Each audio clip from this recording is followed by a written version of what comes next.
Ladies and gentlemen, welcome back to Herbal Synergies, the shop. I'm your host, Sinji. My other host over here with me, Bay. What up? Alright, kicking off with the usual segment, flavor of the week. Irby, you or me, what's up? You can go first. Alright, okay.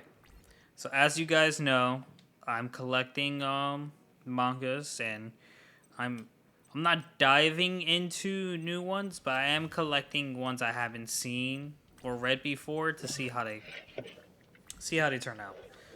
This one specific one is called Hell's Paradise. And what it's mainly about is this guy who's a ninja. I think his name is Gintamaru or something like that, or Gimaru. And they call him the Hollow because like he's supposed to be fearless, um, like ruthless, and like it starts off with him having an execution and every every attempt at his life was like thwarted. Like he survived having his head quote unquote chopped off. He survived being burned to death, boiled to death, blah blah blah. You name it. Um, at I don't want to give away too much. It's really interesting. He is a criminal, and the Shogun gathers all the criminals and sends them onto this island to look for the elixir of life. In the very start of it, another criminal goes to attack him, and like since they're criminals, they have supervisors or observers to like if they break the rules, they'll be beheaded by like top swordsmen. They're supposed to have their hands restrained. Well, the other criminal, their observer didn't care about their hands, so it was fine. The MC's observer did care, so had him put his hand ties back on. Hand ties, not hentai. Anyone who misheard that. Mm-hmm. And and while he's putting his restraints back on, dude starts attacking with weapons, and he just catches the spear with his side and like locks it with his arm and his side and like launches the guy in the air, and like he pretty much fucking kills this guy while being like restrained. That's how fucking OP is, and like I just read it today, and it's just like this might be my flavor of the week. It was. It's called Hell's Paradise. If anyone's interested, Irby. Interesting. I got mine is going to be Takamichi when he finally got some backbone and overcame getting his hand stabbed through. Uh Gives love to that show this time. And somehow he gets him in a rear naked choke when he was holding him in the stomach. Yeah, man, that fucked And me up. and I'm like, when did he get behind him to get the redneck choke? Anyhow, They plot panned armor away, and worse. then they like just went to, and he was there. It was just like, what the fuck just happened? Yeah, that's worse than Luffy right now. But but yeah, that's what they did. And I was like, yeah, I'll give it to you this week. No, yeah, my man pulled through, bro. He really showed his stuff. Should we just go on and like continue with Tokyo Revengers? Yes, Tokyo Revengers, formerly known as Weak Hero, animated. But yeah, It's not. it's almost. But yeah, okay. Go ahead, Irby, kick it off. So so my boy Takemichi runs over and he starts screaming, Draken, Draken! All disheveled, all out of sorts. Um, he thinks Draken's dead. The Draken starts uh coughing a little bit And then so Mikey tries to get over there, and that boss later comes in and either he fights him so he can't do anything else. And then so Takemichi basically carries him, and he's slow. He's moved slow, and then Emma and Hina chase him, find him down, and he's like, "Oh, we called an ambulance for him, so he should be okay." And then Kiyomasa finds them, and he says he's really going to kill him. He's really going to do it. And somehow Draken comes back alive enough to sit up and talk and be like, "Hey, you take Emma and the girls and Hina, get out of here." And it's like, "What? You was almost dead." Hey man, And so plot armor, willpower. yeah, nah, that's worse than Luffy. But anyhow, so so they start fighting, and then he's like, "This isn't a fight. This is an execution." So he stabs Takamichi through his hand, and then he pulls the blade out, throws it away, and they start fighting. And then somehow they all turn into a big old brawl fight after he grabs him in the stomach, and then he finds his resolve from Draken's words, and they all say he's gonna win this time. And then somehow he gets in a rear naked choke, chokes him out, and then everyone else is like everyone else is sitting there and like, oh well, I guess it's time to kill him now. So he decides to kill him, but then his friends come out of nowhere and sucker punches the one guy, and then they all get beat up trying to save them. So, but they do show up, and then the ambulance shows up, and Draken eventually goes to safety, and I think the next episode he ends up going to cardiac arrest. So, and Yeah, and they like lost him for a while on the way to the hospital. yeah, And um, for a while, I was like very like okay, because like there are a couple things I still don't kind of understand about this. It's just kind of like, well, if we're ruling, and like Pete kind of explained it to me, but like if we're ruling that Takamichi is able to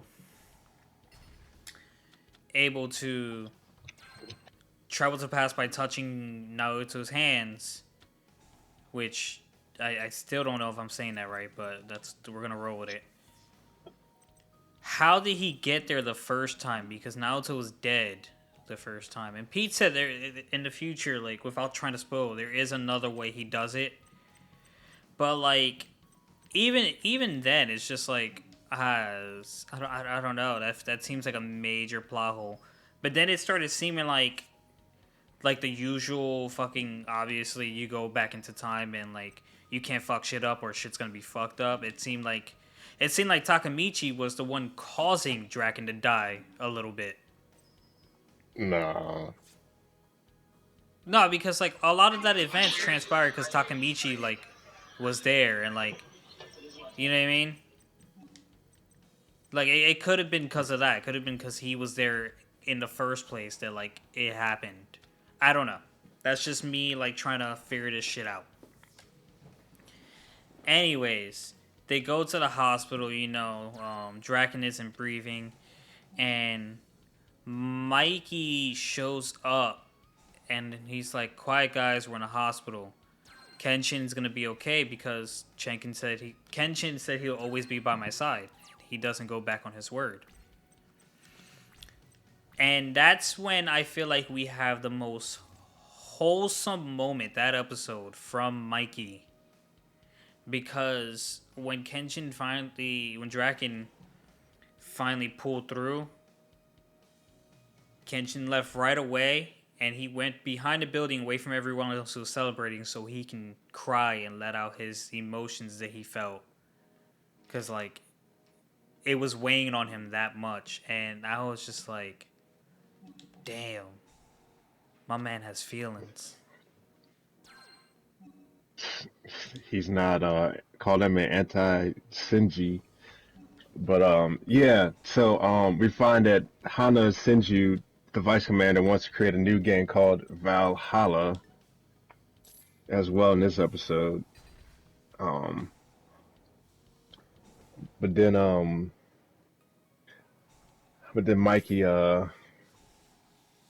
Mikey after the episode he gives him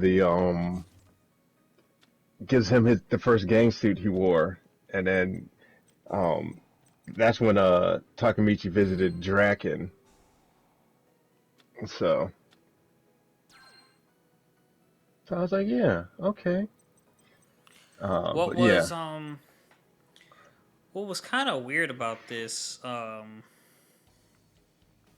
Mikey giving Takemichi his first uniform is Mikey showed so much intellect, deducing like how Takemichi knew everything was gonna happen. And I'm just like, oh shit, and then he kind of just shrugged yeah, it off.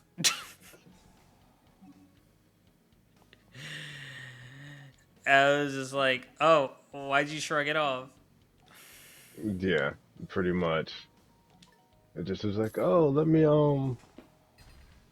he said everything like word for word, and then just nothing happened. So, but yeah, then he ended up going back and shook his hand, and Akun's still alive, and he's becoming a hair assistant. Yeah, he is becoming a hair assistant, and as soon as like he was opened it up, Takemichi and him did things like, hey, remember we made the promise that you would be my first customer, and then he started Mm, crying like a little bitch. that's not nice. But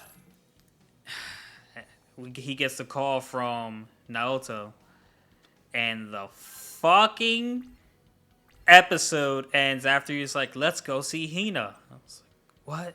Yeah, What? You gonna do that to me? Is this how we're gonna yeah, fucking do it? yeah. That's fucked up. I don't care either way. I was like, oh, she's alive, but maybe she looks different. Who knows? Oh, we know who she looks. I think they showed it in the news the very first episode. I don't recall. My memory's fuzzy. But yeah, now we're officially all caught up with Tokyo Revengers, and obviously the next episode's gonna be on next week. Um,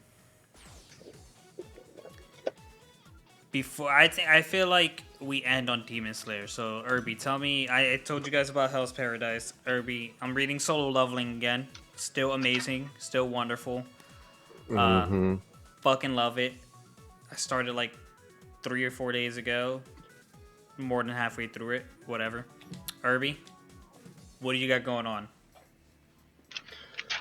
Well, I watched a little bit of Trash Feast this past week. Wow. Uh, You gotta come for it like that, bro. I do, because it's terrible. But anyhow, We could just say it ain't for you. it's not, it's not for me. But I like how seeing your reactions, because you don't react to anything except for One Piece being called names. Jeez. So, One Piece is a way of life in Japan. I'm just saying. mm, well, yeah. Well, anyhow, so this takeaway I got, don't really understand why they had Luffy and Momo both hear the elephant crying out, but but Momo's the only one that can tell the elephant to do something, which I find is crazy because why have Luffy hear him if Luffy can't do nothing? And because like it's like a double redundancy.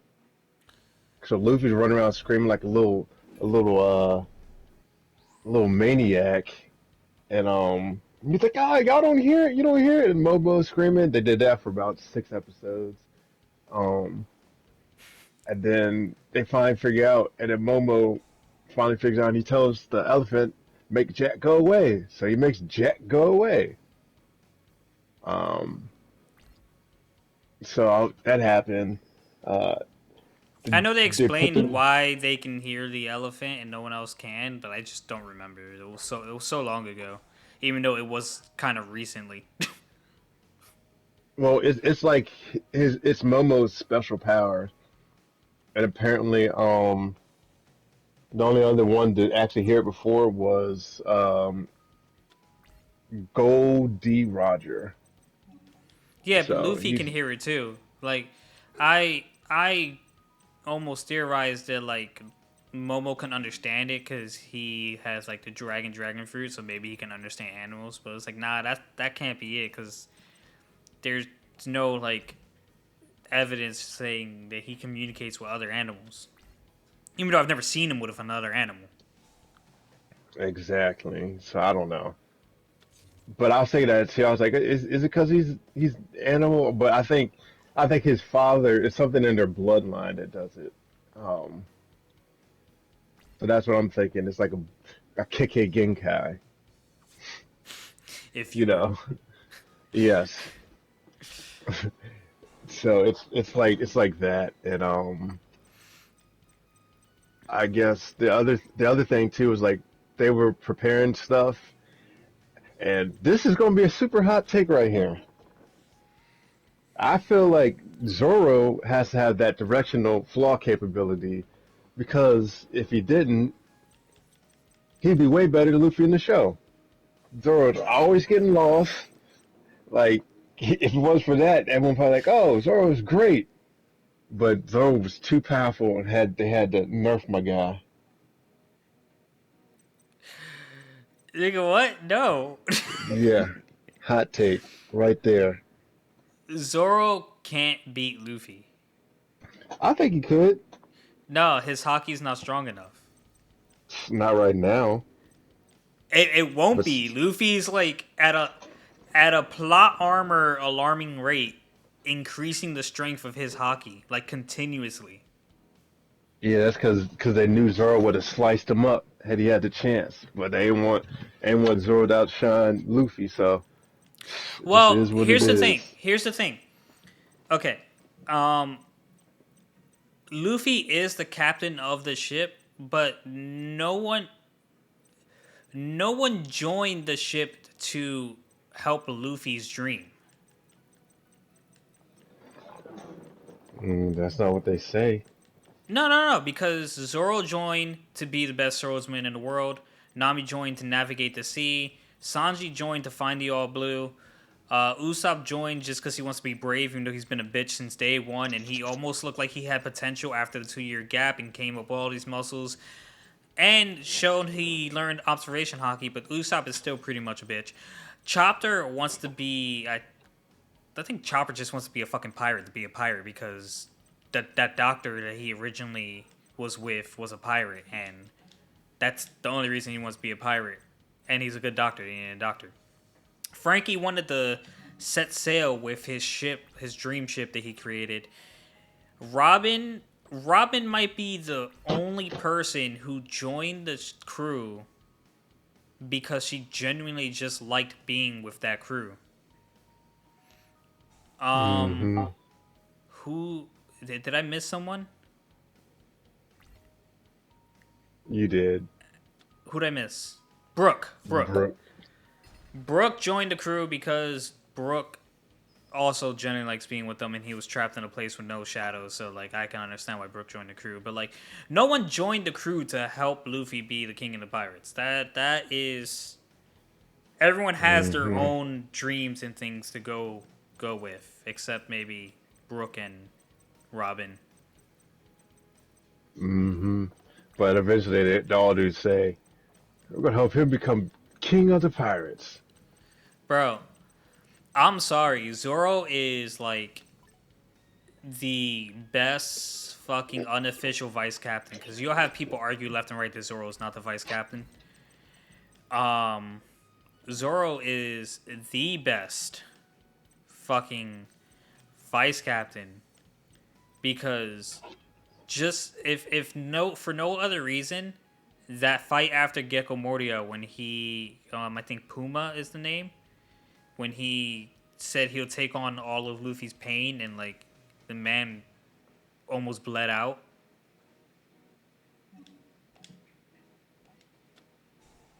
No, not triggering or anything. No, I thought you was just gonna keep talking. No, no. You can carry on. No, but anyhow, yeah, yep. My man Zoro definitely watched the show. He was the main star, but he's not. But anyhow, so that happened, and then I started watching Welcome to Demon School. It's pretty funny. It's like a quirky little thing. I hear good things about Misfit of Demon Academy. Mm, I don't think what's that one about? Because it might not be the same show I'm talking about.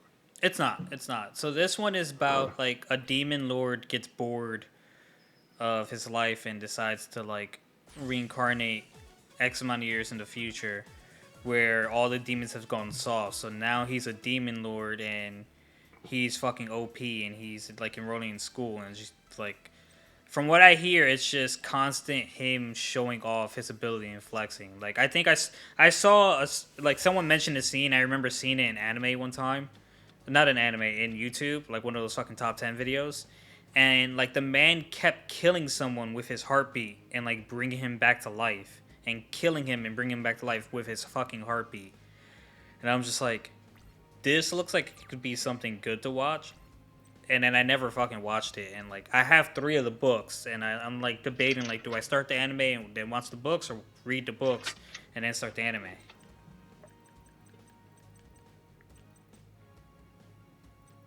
You know? I hear you, but yeah, it's pretty cool.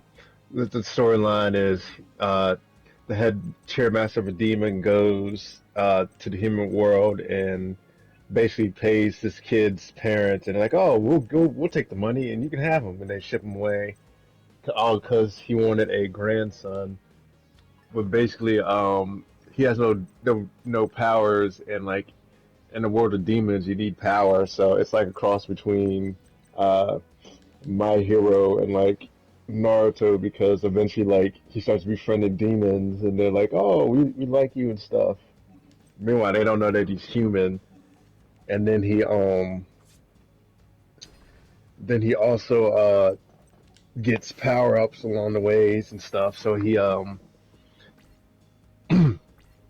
comes through and he kills he doesn't kill stuff, but like he does all sorts of stuff. And then yeah, so he gets liked by his peers. They start messing with him, and then he does great things.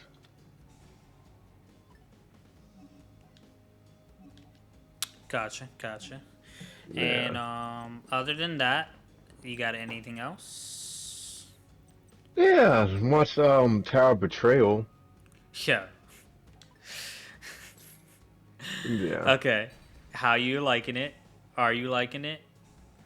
Oh, it's better now. Before it was boring. I mean, we told you it picks up after the first season. You just gotta get through it. I mean, personally, I really like the first season, but like I can see where Well, the like it first might. season was booty butt cheeks. I think okay, so like I think the first season is almost better if you watch it rather than read it, and then at the same time, I also feel like um you appreciate the first season more after you who start reading the second season, and like if you go back, you start putting shit together. You know what I mean? Mm-hmm. It's one of those you watch it the first time, you experience it the second time, kind of like reads. Mm-hmm. I'm not going back and watching it or reading it. Yeah, yeah. Fuck you. It'd be like that. All right, so where you at with it? Come on. So, Jensen, he's at the part where they do what's his the ranker, the fug. They're down there. Someone's using Bam's name, pulling the Naruto uh, name change because he's a great hero, killer, slayer, whatever you want to call him. And so he knocks him out, and then Jin Sung, whatever his trainer, comes through, and then he knocks out the girl in the head, and I was like, dang, swiftly. Um, and then Hiwaru Yun, or whatever her name is, Yeah, the decides to red tell hair them, guide.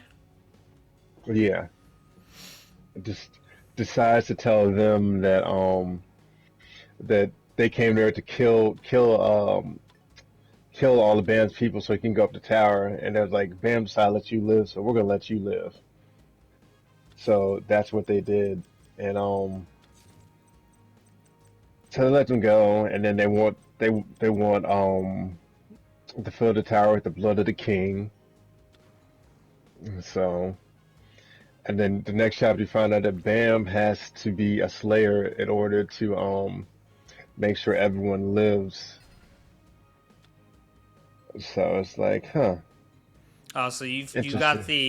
you got the quote unquote official reveal of Bam. Yeah, I knew it was Bam. Who Well, else would it yeah, be? Why just yeah. We all knew it was Bam, but like, you know what I mean? no? But No. anyhow, um, and then turns out the Ranker T person was part of the thing. Like they were trying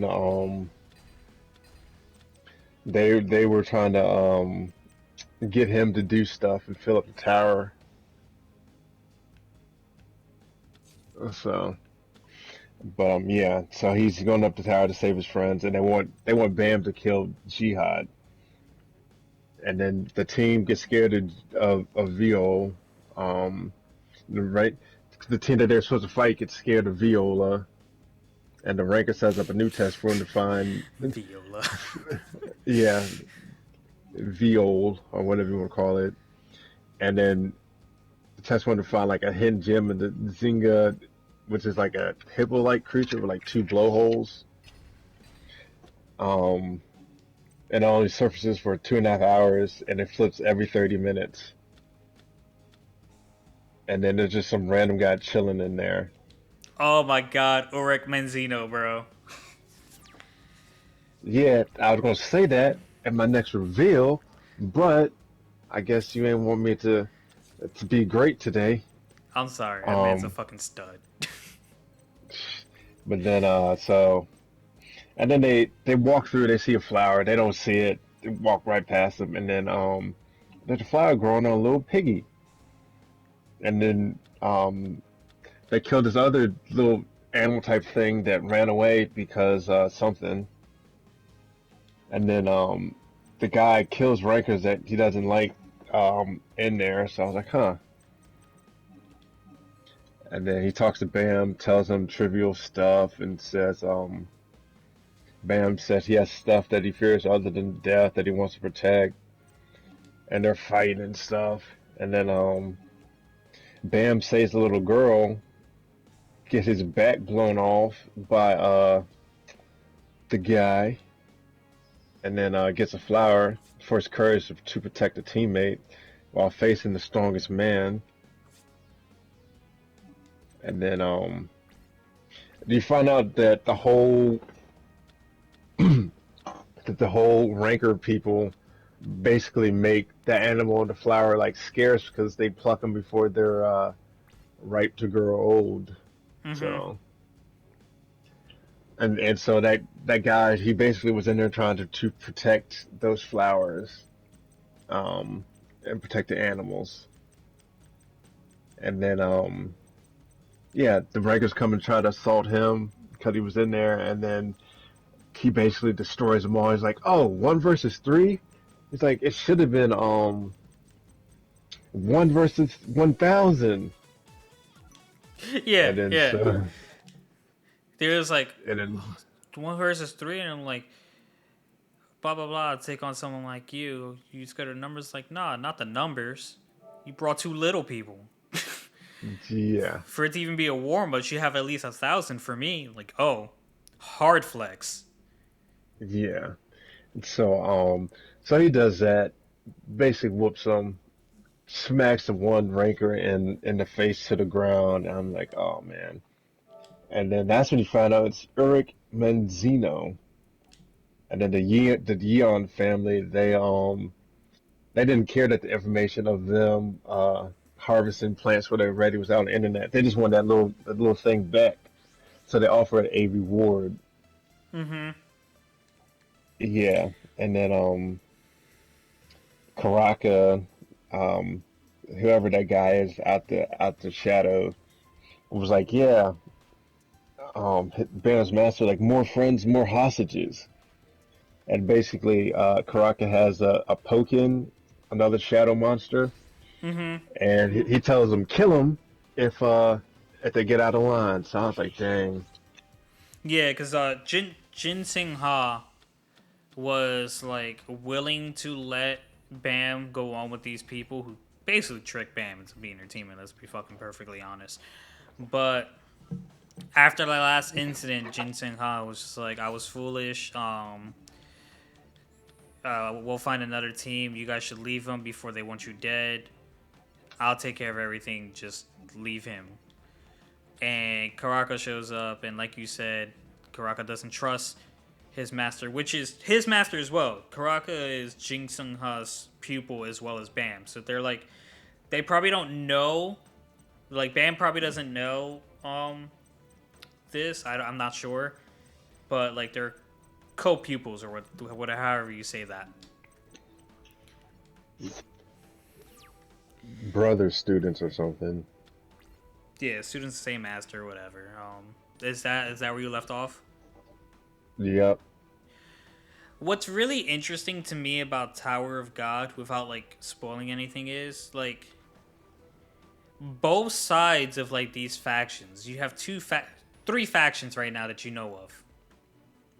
You have Fug, you have Jihad and the Tower, and you have Woko Shine something, the one Urek is a part of. And like I feel like the most pure faction you'll learn in the future might be the one Oryx's a part of, because Fug, although they have a cause that like you might agree with, they're not exactly the best people in the tower. And then of course the Jihad forces obviously had those things where like, whoa, this is questionable. So like it really makes you Yeah. think. And I forget who said it. I don't know if it was Heaton or the coffee guy, the coffee addict. I'm drawing a blank on his name, but like they said, like irregulars are feared because they're not chosen by us; they're chosen by the tower. And it's just like, okay, and no one in this tower feels as though that's the fact that that's an issue is an issue. Yeah. Like they're arguably the most worthy people to be in this tower. Yeah. It's just a thought. Yeah. I know. Cause I'm like, huh, doesn't make any sense. But yeah, anyhow, I digress. All right, cool, cool, cool. Okay, so um, I'll let you lead the conversation in Boruto because I was again unimpressed with the episode. Oh man. So basically starts out Kawaki's having a dream of him of Jugan or whatever beating him up, or oh no, it's Code and Jugan, I guess. And then so that's going on, and then he wakes up, and then I forget the scientist guy, but he was like, oh, we can make it so that you're stronger or whatever, and he does this thing a house analogy. He's like, yeah, suppose you build a house and Kawaki was the door or something, and the door's no longer there, and then, so he's like, oh, so you just do this, this, and this, and you can get it back. So he's trying to get Kawaki to do his power and come back. Mm-hmm. So so that happens, and then you find out that the woman's eye is a Synagogue or something that allows her to like see all this other stuff. So it's like man, she's really out here just doing the most. Like her eye a lot like it's like foresight, you know, like you see all sorts of stuff. She's not much of a fighter, but she can do that. And then you find out she got a an OP brother that with the intent to kill like reflects back at people. So like how the heck do you even fight this guy? Like it's not fair. Like that he shouldn't even exist. So it's like, okay, and I'm like, I'm not even going against anything you're saying right now. It's more so like my view on anime, and like I almost feel like anime is most pure when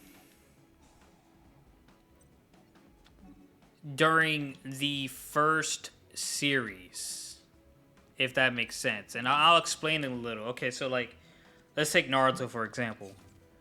Naruto has a lot of filler, but if you just read the manga, like Naruto had really good fights. And before they started throwing in more powers, like using Nine Tails Chakra Mode, Reningans, Sasano, shit like that, like, and with Dragon Ball, each time Dragon Ball had another series, I feel like the powers got a little more out there. Same thing with Bleach. Bleach's last arc, I believe, has a different title from its current arc, and everyone in the last arc got a fucking upgrade, a ridiculously like OP upgrade, which in the end didn't really fucking matter, which upset me, as we talked about before. But like I think the same thing with One Piece. One Piece doesn't have like a separate series, but I think post Grand Line, like second half, is when like powers start going like crazy and shit. And it's like I feel like people almost feel like they need to up the ridiculous powers to like they're like trying to make shit more hype. And it's like sometimes you don't need to get like so we're like, why can this bitch see everything about everything? Yeah. Like they can like you will never find them. She sees everything. How does she maintain all that? How can she see everything? I don't understand. Yeah, I don't understand either. And I'm it's just just like like, I feel like that's just something like they're doing too much to further the plot. You already had something with the karma. It was cool, you know what I mean? You take out all the filler in Boruto, and Boruto's actually a good show when you like watch it and you know what's actually part of the story and what's not. Who yeah. is this hoe? Who Yeah, you like talking? so, yeah, like the fucking girl. Everyone falls in love with her, so no one ever bears ill will to her. And her fucking crazy ass brother towards the end of the chapter. Oh my god, man. Yeah, that was like what? Like you can't fight that guy. Like you'll die. When I seen the guy head go off, I was like, did he even attack? Yeah, he just repels anything that's like. Even if you think about killing him, you die. Bro, Yeah, that's fucking OP. Like, what the hell? How do you fight that? I You don't can't. understand. I don't get it. I don't know. You can't fight it. So it's like you just can't. But I was like, man, mm, mm. Yeah, that's how the episode ends. And then you got Dragon Ball Z. You want to talk about that one? Super, super, and yes, yes I do. Yes I do. Okay, super goes with. All right, so like without going super taking too long to explain it, Goku and Granola, his name still amazes me. This makes me think of the cracker. They're continuing their fight, and You, Goku's powering up, powering up, powering up, maintaining his fight. I'm He not sure got if I he noticed a cracker though. granola bar or something like that. Yeah, I don't Yeah, think yeah, it's the an bar. exact cracker. Hmm. Yeah. So Goku ends up deciding he needs to go full Ultra Instinct, like white hair, everything. So he does, and uh, Granola is like, "Oh my god, he And changed this his is Blofo before again." this is after he goes blue plus ultra instinct. Which I've never actually seen. Like we haven't gotten that far in the anime, so I don't know what that looks. It probably has some fucking crazy ass colors because blue Kaioken is this mixture of blue and red, and it's interesting. Now Yeah. the thing here is Goku is obviously winning because Ultra Instinct's the ultimate technique. Angels know it, but when Goku finally defeats Granola, which like the reason we're going through this chapter so quick is it's mainly fighting. There's very little commentary. It's just fighting, fighting, fighting, fighting, fighting, and it's hard to like describe every exact fucking attack that happened. But Goku gets the upper hand. Granola goes, I suppose this form is too much for my clone. The motherfucker revealed that he was only fighting at half power. Something like that. I think it was half power. Yeah. That He is split fucking himself in two. insane. That is Yeah. insane, bro. Like, how do you beat that? Like, I know Goku and Vegeta are gonna have some crazy ass, stupid ass, fucking probably Broly related ass fucking plan, and with a lot of plot armor, and another upgrade to powers, they'll overcome this guy. But still, what the fuck is going on? And Did you like, see how Goku used that angel technique where he can like hold stuff? yes, Yeah, I was like, oh okay. because their training Goku. is going very well, even though they're both like still not at a sufficient level to be considered like Goku can't replace an angel and Vegeta can't replace a god of destruction yet, by no means. Yeah. But like, you already know what's gonna happen. Like, Granola's gonna win round one. They're gonna go train, probably separately, and Goku's gonna come back more of an angel. Vegeta's gonna come back more of the god of destruction. And I feel like now that Broly's canon, Broly might be involved somehow too, because he's a Saiyan and Granola has issues with all Saiyans. Um, the thing that got me through this chapter was in my head. I was like, Granola has no idea. Like, Goku and Vegeta far surpassed Frieza's power. Like, he's gonna walk all over Frieza if he just went straight to Frieza. Yeah. Unless Frieza has some fucking secret form under his sleeve, because apparently Frieza has never trained a day in his life, never had to, and the moment he trained, he got gold form. So, like, what if fucking stupid ass Frieza gets fucking diamond form or some stupid ass shit? I don't know. I'm not writing off anything with Dragon Ball no more. I feel like everything's possible. I feel like there's gonna be another fucking arc after this because they just won't let it go. Every time you feel like you get to the end, but wait, there's more. Fucking car salesman comes out and slaps the hood of the car. Wait till you see this fucking feature. Shoot, I don't mind that though. I don't know. But Like, I have a love One hate Piece for what they're gotta doing right now. end though. But that's the thing. All right. jeez, with One Piece, it hasn't led towards an end yet. Dragon Ball has led towards an end several times, and Give where the like people what they want. they could have ended it a few times, and they're just like, nah, let's come up with another power system. Yeah, At least because One that's what Piece the is people on its want. last legs, and there won't be any more One Piece. There won't be no arcs after the final arc. That's what you say. But they come back and be like, Luffy has a son and he wants to be king of the pirates. Now, he might not even want to be Kingdom Pirates. He might be want to be the best fucking marine there is out there. Then that would take the Boruto storyline. Or, you know, they could do, I feel like okay, all right. let, I feel give, like give, if uh, give if two, Zoro the show and let his son be that. Luffy son be his sidekick. How about that? he'll be I'd the watch that. navigator. You'd watch that? You watch that? I Fuck you. would. I'd watch that. I watched the shit out of that boy. Whatever. um. Yeah, I don't know. But anything else to say about Dragon Ball Super? No, it's just the ridiculousness of it. I was like, man, I can't wait. Wait to the next chapter. Another month for now. Yeah, well, less than a month, not too much longer. Demon Slayer.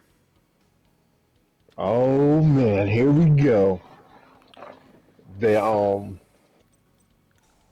they start talking about stuff, and let's see here. He, I don't know the demon's name. I haven't seen the demons yet. You know, basically he says anyone that has a mark gains power, but they shorten their lifespan before 25. And then we find out the Stone Hashira Himajima is 27. So I was like, huh. So they're fighting and talking, and then Gia, the next chapter. Unless you got something to say about that. No, no, it was a heavy 8 chapters, but it was also fast paced 8 chapters. So like, I don't know. No, we're good. We're good. Yeah, okay. So Gia eats Oh, Genya. Genya, that's what I meant Genya. He eats the hair and he starts hearing Muzin's voice. And it's like, what? And then so he starts getting stronger. And he tells them not to allow the Hashras close. And then you find out like they start attacking them again. And then find out that he's like, oh, I can break its sword if I strike it from this angle and break it. And then they uh they end up he ended up switching at the last moment to stop his sword from breaking. And then they launch a combo attack, Serpentine Bipolar. Doesn't work. They get sliced up. Um Life I goes on. I honestly thought like, okay, so once Genya had his like, feed me the hair, and if I eat that sword, I can do this. From that moment on, I thought, and like when he heard Muzin's voice, in my head, fucking Genya was gonna be influenced by Muzin, and like they were gonna have to kill him next. Yeah. That's But what I thought was gonna happen. another thing I didn't like notice either too was when was the last time they said something about a killing thread?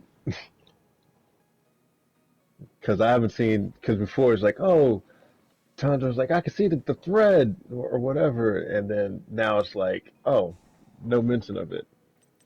And then Himajima can sense like people's pulses, and like he's having like a Dragon Ball Z awakening where his power starts going up, and then Genya shoots him with his new power, and apparently he can manipulate the bullets. Mm-hmm. So He's like, oh, the bullets moved down and dodged me, and this, that, and the other. Yeah, he's like straight up full fledged using a demon art right now. Yeah, blood demon art. Yeah, So yeah, so like the fight is progressing, and like I think the most amazing thing here is how the Stone Hashira like moves while when blind. he's blind. Yeah, I Yeah. mean it's kind of like it's well you can do it like you can say it's either like a sage mode or like a sage mode or like an ultra instinct almost too. If that makes sense. Like I guess he's attuned to the world around him, Mm-hmm. so it makes sense. But like the way he uses his weapon though, like that is Next level. like the demon said it was demon like. Yeah. Well, then he also says like breathing form allows you to like mimic the demon's strength later on in a later chapter. Mm-hmm. Mm-hmm. Which So is it all completely makes sense. understandable. Yeah, it's completely Yeah. understandable. It's just like jumping ahead of us at the moment. I'll let you carry on with the fight, but like I'll explain this later on. But like while it's fresh in my head, I just want to note that upper rank demon one has to be my least favorite demon. Least favorite backstory, least favorite everything. He was like the What? hardest fucking one to kill, and I hated his backstory. But could continue on. Oh, I loved his backstory. Did you? I'll get into it more, It's like I but don't yeah, know, bro. Like, but yeah. So like, eventually, 400 years ago, he was born under a red moon, and he had a brother named Yurochi Tsukuni, Tsugakuni, his twin brother. And later on, we found out that his twin brother was a sun breather.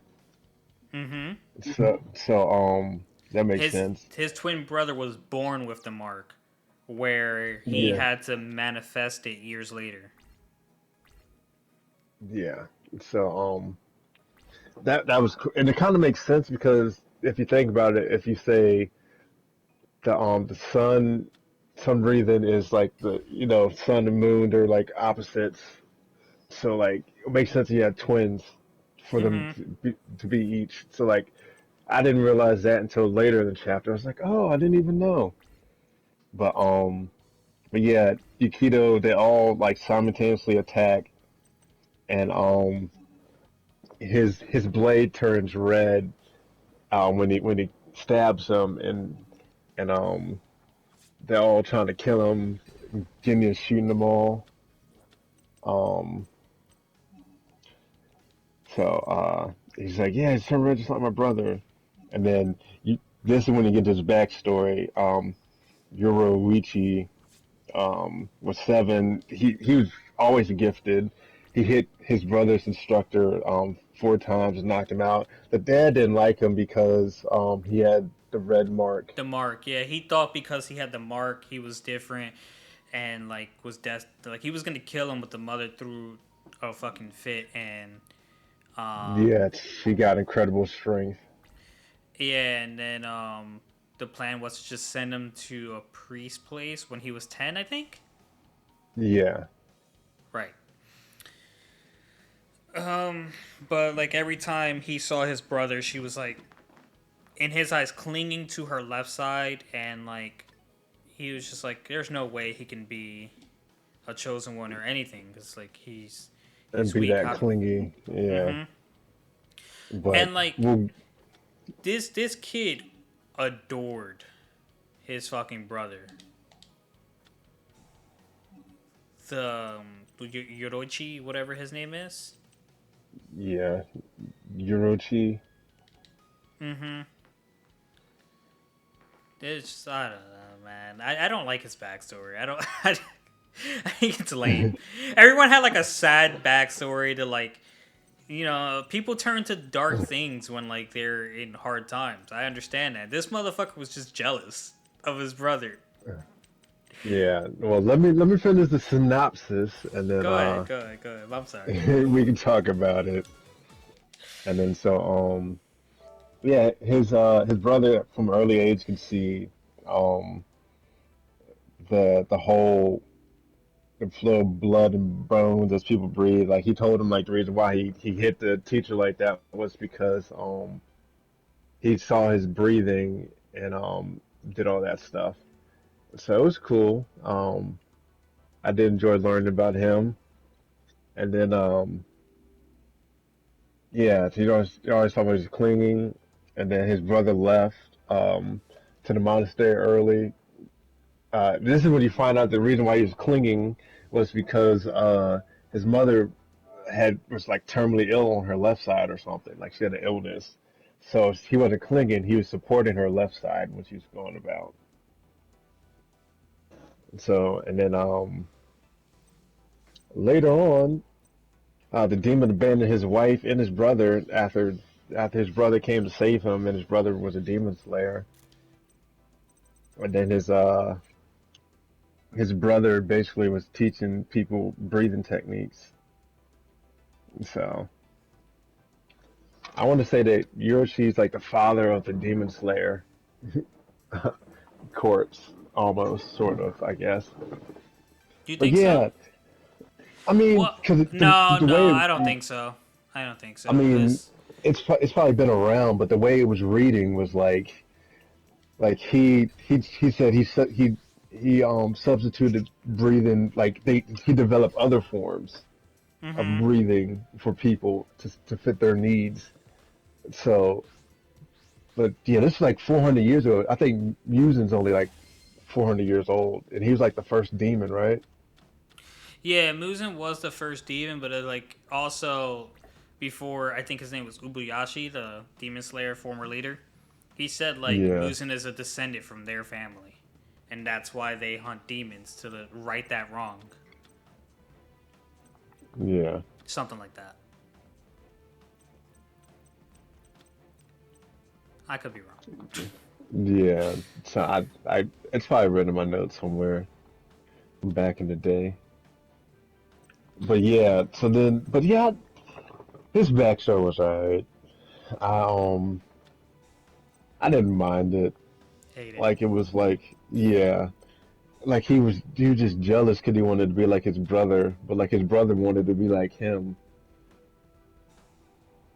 So it's different to He held say the onto a least. flute, a trash ass flute, because he loved his brother so much. This motherfucker's a piece of shit. Yeah, and the reason why he wanted to become a demon was because he wanted to master all the breathing to be better than his brother. But even his brother's old feeble age almost killed him, and he would have killed him had his life force not had his life force like given out. What a shame. Yeah. Um. So yeah, that's about it. They finally cut off Yeah. his head. It grew back though. And It grew if it back, and wasn't then for he died. yeah, if it wasn't for his brother, his brother ideals came through. Yeah. Bruh, bruh, fucking Akaza grew his head back, and Akaza died because he wanted to. This man tried his best to grow his head back and like stay alive, and like, nah, bruh, you need to I, go. I feel like he died more so because his brother came back and started talking to him and That was could be. like, he was like, I thought you wanted to be the best samurai. It's like, is this what a samurai looks like? And that's when he started like crumbling and decaying from that guy's spot that went through. So I was like, dang. That you, But you yeah, could be right about that. it could. with Yukio's red sword. But yeah, mist. It all makes sense now. Sun breathing and moon breathing. Yeah, I was like, dang, that man really yeah, what ill fate them kids had being a brother twin combo. But yeah, I, I did enjoy it. I was like, dang, 400 years though. Mm. Yeah, Muzin's he's quite a tool, a Mm-hmm. douchebag. Yeah, I can't believe that though. Shit's rough, man. Shit's getting rough. That's why I was like, bro, let's just.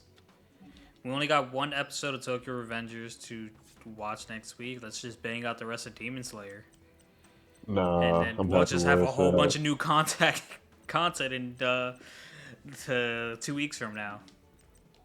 Nah, just keep where it's at. This fucking guy. All right, well, you got anything else you want to add in, Herbie? Hmm. Stay in school, kids. Okay. All right, guys, that's gonna do it for this week's episode of Herbal Synergy. Thank you so much for listening. If you enjoyed, like, comment, subscribe, 5-star ratings, blah blah blah. I think we're on Apple Podcasts or Google Podcasts. I think you can rate us there. I don't know how to rate on Spotify. Spotify. We're definitely on Spotify, but I don't know how you rate us on Spotify. Anyways, we'll be here next week. Peace. Peace.